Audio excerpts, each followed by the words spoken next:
D'abord, merci aux organisateurs de m'avoir invité à présenter sur ce sujet qui me tient à cœur depuis très longtemps. Hier, l'ACFAS a lancé son dernier numéro de dossier thématique sur le transfert de connaissances que j'ai dirigé avec un de mes collègues, Valérie Ride. Je suis assez fier du contenu de ce dossier thématique-là qui regroupe des témoignages, des entrevues en audio, des vidéos et des textes de fond, notamment un éditorial dans lequel vous trouverez la citation suivante. Aucun chercheur n'est préparé pour réaliser l'ensemble des activités qui favorisent une appropriation et une application de la recherche par des intervenants et des décideurs. C'est une spécialisation, le transfert de connaissances. Les chercheurs ne sont pas formés pour mener ces activités-là de A jusqu'à Z. Ça ne veut pas dire qu'ils ne peuvent pas y participer, ça ne veut pas dire qu'ils peuvent pas apprendre, ça veut pas dire non plus qu'il n'y en a pas certains qui disposent de ces habiletés-là, mais en général, on n'est pas formé pour ça. L'équipe Renard a été créée en 2008. Depuis sa création, l'équipe n'a jamais changé d'objet de recherche, qui est le transfert et l'utilisation des connaissances issues de la recherche, appliquées au champ des interventions sociales, mais prises au sens large, les interventions sociales. 4 axes de recherche. Un sur les effets du transfert de connaissances directs et indirects. Donc, est-ce que le transfert de connaissances vers des intervenants font en sorte que les gens avec qui ils travaillent se portent mieux? Donc, ça, ce seraient les effets plus indirects. Direct, c'est sur les intervenants avec qui on travaille ou les décideurs. Ensuite, les processus par lesquels ces effets sont produits, qu'est-ce qui fait en sorte que ça fonctionne puis que ça mène à l'utilisation de la recherche, les efforts de transfert qu'on fait. Ensuite, le développement des capacités en transfert de connaissances et en évaluation du TC. On a élaboré, adapté et utilisé à de nombreuses reprises une formation sur le transfert de connaissances qu'on a donnée ici au Québec, en Europe, en Afrique, un peu partout, et à de nombreuses reprises, même jusqu'au Kazakhstan l'an dernier. Et un 4e volet qui porte sur les développements méthodologiques.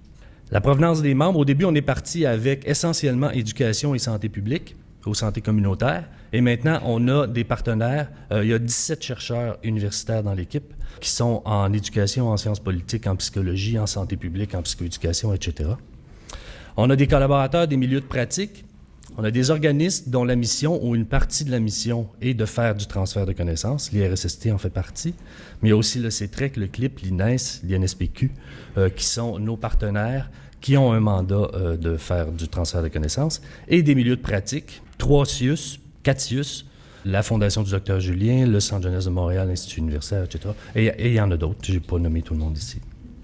Donc, les facteurs liés à l'utilisation de la recherche, il y a des caractéristiques des individus qui vont influencer la décision d'utiliser ou pas des connaissances issues de la recherche.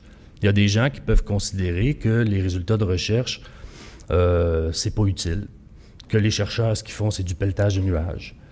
Et il y a d'autres personnes qui peuvent être friandes de résultats de recherche, qui souhaitent utiliser pour améliorer leur pratique ou la prise de décision. Donc, les individus sont déterminants dans le fait qu'un résultat de recherche va être utilisé ou pas. Dans les organisations, c'est un peu la même chose. Il y a des organisations qui sont ouvertes au changement, d'autres qui le sont moins. Il y a des organisations qui vont consacrer du temps pour que les gens aillent se former pour faire du transfert de connaissances, qui vont embaucher un conseiller en transfert et valorisation de la recherche, comme à l'IRSST. Et il y a des organisations qui vont allouer du temps pour ça et qui vont développer une expertise pour ça. Donc, des caractéristiques organisationnelles sont aussi déterminantes de l'utilisation qui va se faire de la recherche. Il y a des caractéristiques des connaissances aussi qui sont influentes. Une connaissance, pour qu'on puisse l'utiliser, il faut qu'on y ait accès. Et il faut qu'on la comprenne. Et quand l'information est retransmise dans un discours de chercheur extrêmement sophistiqué, c'est pas certain que les gens vont comprendre exactement ce à quoi ça sert.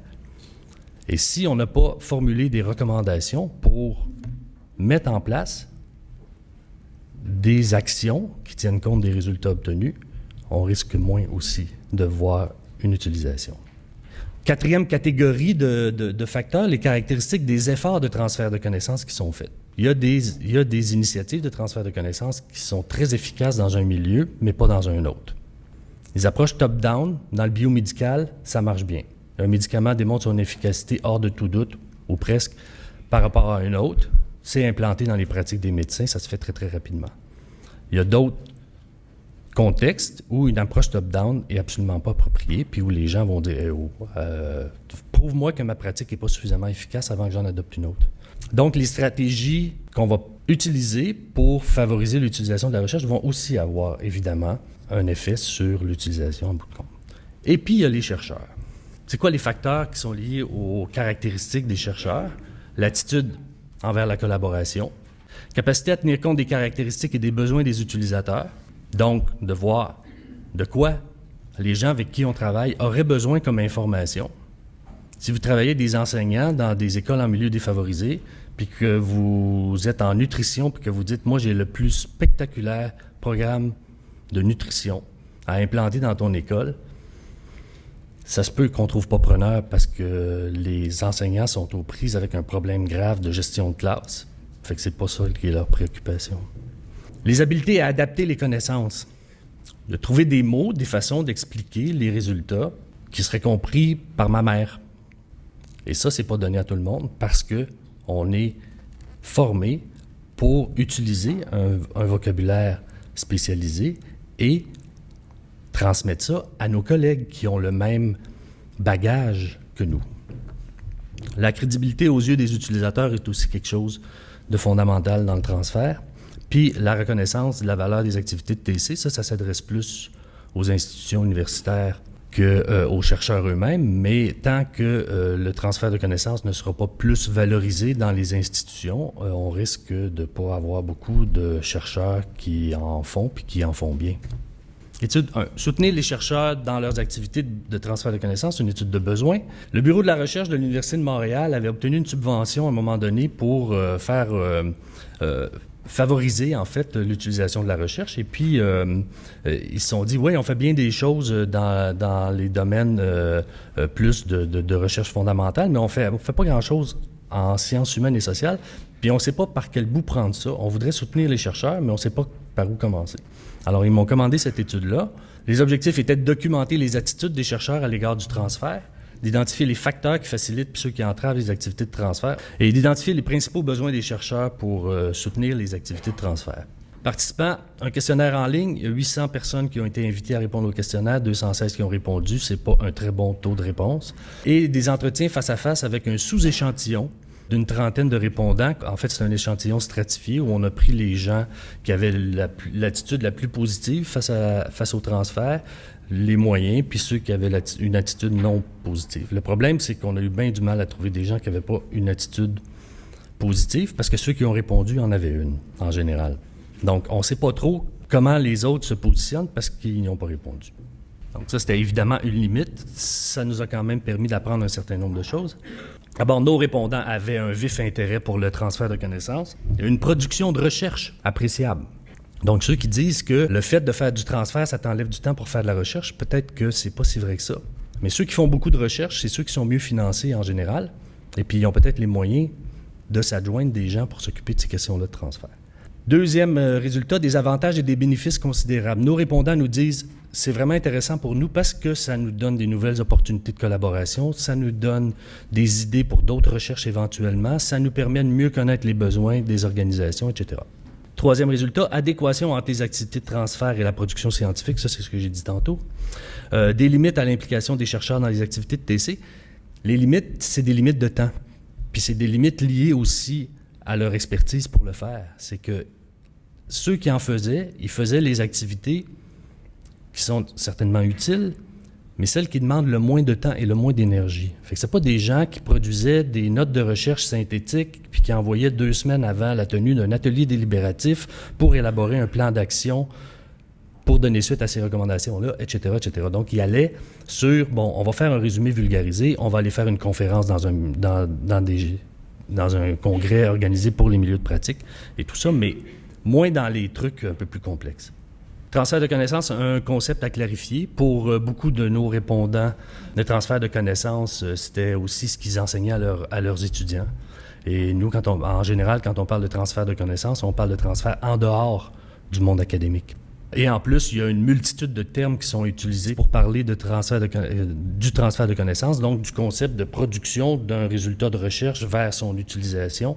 Ce concept-là est appelé de toutes sortes de façons par toutes sortes de monde. Le CRSH, le Conseil de recherche en sciences humaines du Canada, appelle ça la mobilisation des connaissances. Les instituts de recherche en santé du Canada appellent ça l'application des connaissances. L'ancienne Fondation canadienne de recherche sur les services de santé parlait de transfert et de partage de connaissances.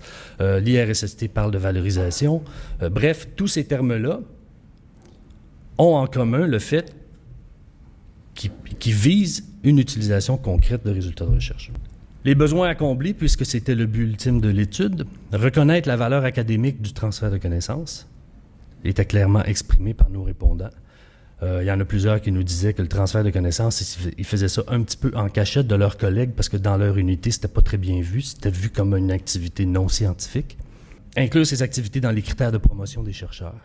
Il y a très peu d'universités dans le monde qui le reconnaissent formellement. Bien sûr, dans les dossiers de promotion, dans mon institution, il y a un endroit où on peut parler de nos activités de transfert, mais il n'y a pas de point alloué à ça. Puis, dépendamment des gens qui se retrouvent sur le jury qui vont évaluer mon dossier de promotion, ben s'il y en a qui pensent que c'est une perte de temps, on risque de payer le prix. Voilà. Surtout si le fait d'en faire beaucoup a réduit notre production scientifique. Ce qui n'est pas le cas la majorité du temps, mais quand même, ça peut arriver. Et en fait, d'offrir le soutien nécessaire aux chercheurs parce qu'ils ne sont pas nécessairement toujours outillés pour le faire. Et depuis que les organismes de financement de la recherche mettent de plus en plus de pression sur les chercheurs pour qu'ils produisent des plans de transfert de connaissances, les chercheurs ne sont pas nécessairement outillés pour élaborer ça, puis surtout pour le mettre en pratique.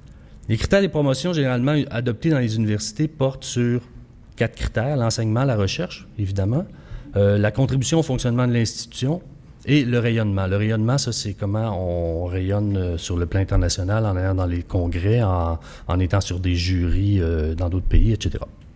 Mais on a mis la main sur, puis on a vraiment cherché, sur une seule université dans le monde. Peut-être qu'il y en a eu d'autres depuis. J'ai pas refait l'exercice récemment. Mais l'Université de Melbourne, qui, elle, a 3 critères: l'enseignement, la recherche et le transfert de connaissances et le leadership. Et ce qu'il y a de particulier dans cette université-là, c'est qu'ils ont attribué des points à ces critères-là. Donc, l'enseignement et la recherche, minimum 25% chacun des points, mais pour un total qui ne doit pas dépasser 80%. Donc, il y a au moins 20%, mais ça peut aller jusqu'à 50%, qui est alloué aux activités de transfert de connaissances et de leadership. Ce qui est fort intéressant, et je n'ai vu aucune autre institution dans le monde, au moment où on a fait cette enquête-là, où des pourcentages étaient attribués à ces activités-là. L'autre étude portait des pratiques de transfert de connaissances des chercheurs de l'Université de Montréal. Encore une fois, on s'est dit la première fois, on a eu juste 25% de taux de réponse. On va essayer une autre fois avec une autre méthode et avec un autre objectif aussi. Tracer un portrait global des pratiques d'ETC au sein de l'institution, puis explorer les facteurs qui peuvent influencer ces activités. On a invité les 1236 chercheurs de l'Université de Montréal, donc les 1236 chercheurs des 12 facultés de l'Université de Montréal à répondre à un questionnaire en ligne. Taux de réponse de 35%, c'est un peu mieux. Il s'est considéré comme raisonnable dans bien des endroits, mais encore là, on a certainement un biais de réponse assez important puisque ceux qui ne sont pas favorables ou qui considèrent que ce n'est pas scientifique n'ont peut-être pas répondu. Je vous présente seulement quelques résultats intéressants. Fréquence des échanges avec des utilisateurs potentiels au cours des 12 derniers mois. Aucun échange, 26%. Quelquefois, 37%. Mais au moins une fois par mois, ou une fois par semaine, à plus qu'une fois par semaine, on a presque 40%, 37% des répondants. Sur 431 répondants, ça fait quand même beaucoup de monde qui sont en contact étroit avec des utilisateurs potentiels de leurs résultats. Deuxième résultat important, nombre moyen de production écrite et orale donc destiné à des utilisateurs potentiels au cours des 12 derniers mois. Dépendamment de si on a une subvention de recherche qui comporte un volet de transfert de connaissances. Donc là, ce qu'on regardait, c'est le fait que les organismes subventionnaires demandent des plans de transfert. Est-ce que ça a un impact sur les productions de transfert? Et là, on se rend compte que ceux qui ont un plan de transfert lié à leur subvention produisent 50% plus d'activités ou de documents dans un but de transférer les connaissances. Les défis pour les chercheurs. Je ne pense pas qu'il soit nécessaire de trop embêter les collègues du transfert de connaissances à ce stade pour la rédaction des notes de recherche et des présentations PowerPoint. On a quand même de l'expérience dans ça. Ça a été écrit par un collègue qui faisait partie d'une équipe de 11 chercheurs qui avait mené des travaux de recherche depuis 3 ans et qui devait, comme on dit en Afrique de l'Ouest, restituer ces résultats-là aux utilisateurs potentiels. Il y a donc un atelier de 2 jours qui a été organisé avec des décideurs, des intervenants, des décideurs au niveau politique aussi. Une quarantaine de personnes qui ont été invitées à cet atelier-là. Et comme ça faisait 3 ans et demi qu'on avait formé un courtier de connaissances, ça c'est un intermédiaire qu'on met entre les chercheurs et les utilisateurs, puis qui sont chargés d'aller chercher l'information, puis de la retransformer, puis de la restituer aux utilisateurs potentiels. On a dit, bien, là, on veut qu'il y ait une note de politique, ou on dit en anglais un policy brief, une note de politique pour chacune des présentations qu'il va avoir pendant ces 2 jours-là. Il y avait 10 présentations prévues, on veut 10 policy briefs, et on vous donne un certain nombre de consignes sur ce que doit contenir votre policy brief.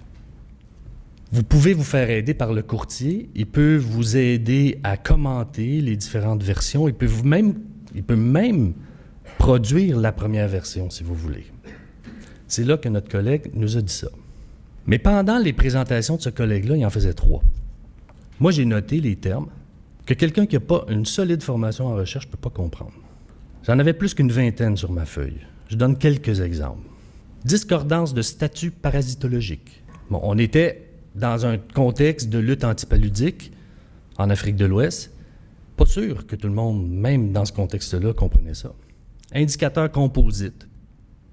Analyse stratifiée, mesures antivectorielles. Je vous dis plus qu'une vingtaine de termes comme ça qui s'adressaient à des agents de santé communautaires, à des infirmiers, des infirmières, à des médecins, peut-être qui étaient plus en mesure de comprendre ça, puis à des décideurs politiques qui n'ont pas nécessairement une formation en recherche, qui ne sont pas nécessairement médecins. Je vais terminer avec la liste des tâches que le courtier de connaissances qu'on avait formé et accompagné dans le cadre de cette programmation de recherche-là, faisait comme travail. Lui était chargé d'identifier les besoins des utilisateurs pour de nouvelles connaissances. Il devait repérer les informations pertinentes, donc dans la littérature scientifique, parce qu'il n'y avait pas seulement les travaux que les chercheurs de l'équipe faisaient qui devaient être transférés, mais on devait répondre aux questions des gens puis voir qu'est-ce qui existait comme information sur ces thématiques-là d'abord. Donc, repérer les informations pertinentes, en faire la synthèse et la présenter dans différents formats, des notes de recherche, des résumés vulgarisés, des infographies, des présentations PowerPoint, mais en format 6 lignes, 6 mots par ligne. Animer des ateliers de présentation des résultats, élaborer des plans d'action pour implanter les recommandations qui découlent de ces résultats et faire un suivi de ces plans d'action. Parce que ce qu'on sait, c'est que si on veut que nos résultats soient utilisés, il faut accompagner le changement. Et ça, les chercheurs ne le feront pas. En conclusion, le chemin qui reste, à mon avis, à parcourir, les principaux trucs, je pense que les pressions exercées par les organismes de financement de la recherche sont extrêmement utiles. C'est eux, finalement, qui ont poussé les institutions universitaires à être confrontés, finalement, à cet enjeu-là de transfert de connaissances. Au bureau de la recherche à l'Université de Montréal, il y a 5 ans, il n'y avait pas de conseiller en transfert de connaissances. Il n'y avait personne qui était en mesure de soutenir les chercheurs. Aujourd'hui, il y en a. Reconnaissance des activités de transfert des chercheurs et un soutien approprié, c'est clair qu'il reste un grand bout de chemin à parcourir là-dessus. Puis la formation professionnelle de transfert de connaissances, je pense que c'est nécessaire, utile et il faut que ça se poursuive. Je m'arrête ici.